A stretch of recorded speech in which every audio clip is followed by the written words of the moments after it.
Hello and welcome to Truly Timeless Failures, episode 6. Because every failure in history started with good intentions. Elections are the cornerstone of democracy, a way for people to choose their leaders and shape their future. But sometimes the road to victory is less about choice and more about chaos. This week, we look at 4 stories that focus on the biggest election fails of all time.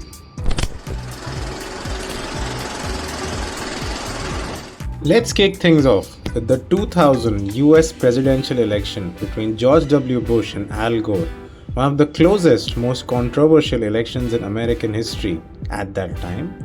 The entire race boiled down to a few thousand votes in one crucial state, Florida.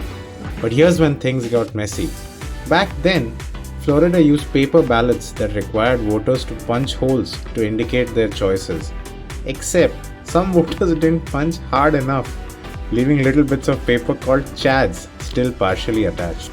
These hanging chads meant that thousands of ballots were unreadable by the machines.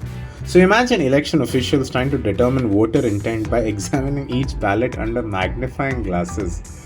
It became so chaotic that the recount was stopped and the Supreme Court stepped in declaring Bush the winner. But for many Americans, the hanging chad fiasco left a permanent stain on the election process. Think of it like a homework assignment where you only half write your name. The teacher isn't sure who it belongs to, so they can't grade it properly. The hanging chad disaster proves that if you want to make voting as confusing as possible, just throw in some tiny paper bits and see what happens. Of course, people will figure it out.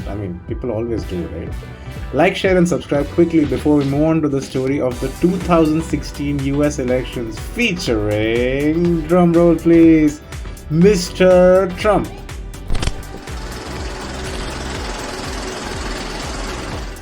Now let's talk about the 2016 US presidential election, a showdown between Hillary Clinton and Donald Trump. Leading up to election day, just about every major poll and news outlet predicted a Clinton victory. The data pointed to her as the clear favorite and the media ran with it, confidently predicting her win. But when the votes were counted, Trump emerged victorious, sending shockwaves across the country. What happened? Well, it turns out many pollsters had missed the mark. Certain groups of voters, particularly those in rural and smaller towns, were underrepresented in the polls, so while the data looked solid, it didn't reflect everyone's opinion. It was a huge wake-up call for pollsters and a reminder that sometimes numbers don't tell the whole story. Imagine you're throwing a party and only ask a few people if they want pizza or burgers. Everyone says pizza, so you order tons of it. But then you realize you forgot to ask the people in the back who all actually wanted burgers. Oops, I guess. The 2016 elections prove that when making predictions, make sure you ask everyone's opinion, not just the people standing closest to you. Comment and let me know what you think so far before we move on to 1991 for the next story featuring the KKK.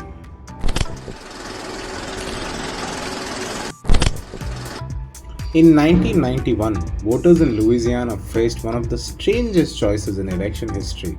The race for governor came down to two unlikely candidates. Edwin Edwards, a former governor with a reputation for corruption, a common trait in politicians, and David Duke, a former Grand Wizard of the Ku Klux Klan, which if you don't know has a reputation for being super duper ultra racist, pro max squared. Man, they were terrible. Not a great lineup, right?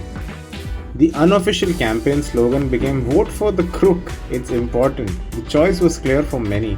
Vote for the known crook rather than risk putting a former KKK leader in office. In the end, Edwards won, not because he was beloved, but because, well, the alternative was just too unthinkable. This was one of those rare elections where voters literally had to pick between the lesser of two evils. The Louisiana elections of 1991 prove that when given two bad options, just go with the one that's slightly less bad. You might not be thrilled, but at least it's not a KKK leader.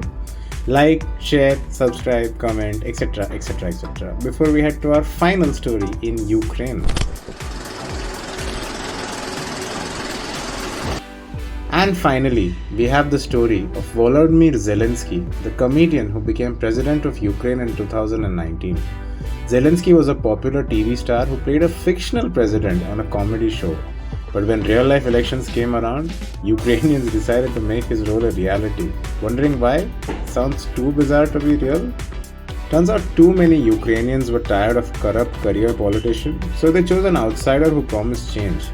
Things must have been pretty bad.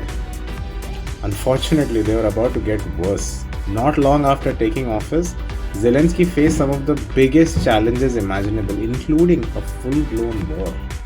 So while he may have expected a few policy challenges, he probably didn't count on dealing with a national crisis of this scale. Imagine you decided to make your favorite funny guy the president of your school because hey, at least he'd be fun. But then it turns out running things is much harder than just making people laugh. The Ukrainian presidential elections prove that when you are tired of career politicians, just vote for the guy who makes you laugh. What could go wrong? Turns out a lot. Like, share, and subscribe if you like the story so far. Truly Timeless Failures will return next week. And Happy Diwali!